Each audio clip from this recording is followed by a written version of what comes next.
atheistic Marxism, the strong identification of God with history can also be found reduced to absurdity when even atheism is seen to be in some sense godly.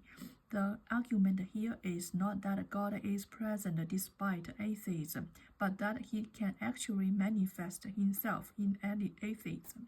Once this is accepted, the further acceptance of dialogue and cooperation with communist thinkers and communist leaders does not present any particular doctrinal problem. The central issue connected with the anti-religious elements of theoretical Marxism and the similarly strong anti-religious policies of the communist states can be conveniently avoided by seeing in them the hand of God. There are even suggestions that Christians in communist states should refrain from declaring their beliefs on the grounds that such declarations may provide material for further attacks on religion. Is this, Christians must ask, what Christ taught, and is it this for which countless martyrs have died? When Fidel Castro declared that Christ was a great revolutionary, he was seeking the support of Christians, although it is most unlikely that he would have placed Christ above himself in a league table of revolutionaries.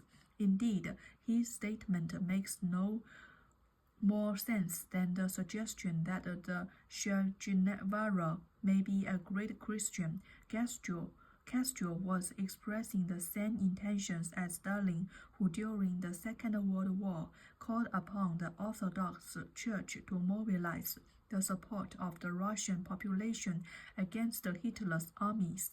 Those Christians who are unable to see beyond the rhetoric will never be able to understand the plight of Christians in communist states.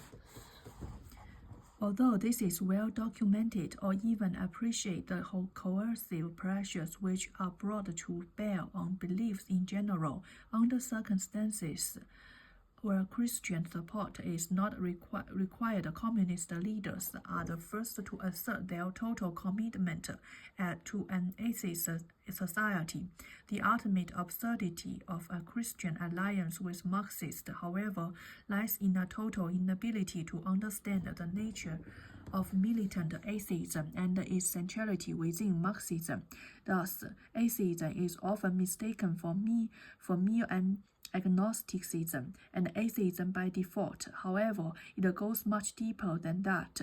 It rests on a conscious decision to liberate people from the constraints of conscience, to make relative the timeless demands of truth, justice, and even the customs and traditions of history, in order to become absolute masters of history. For Christian, conscience is not a constraint, but is moral instinct itself. In giving their support to Marxist, Christians are therefore committing not only a theological mistake, but are also actively contributing to the destruction of their own beliefs. To claim at its stage that there is no need to worry because God is present even in militant atheism, and is to embrace the tradition that black is white and white is black. We must recognize this argument and treat it accordingly. I just think in the Western culture, there are many stupid people, but also there are smart people like the author of this book.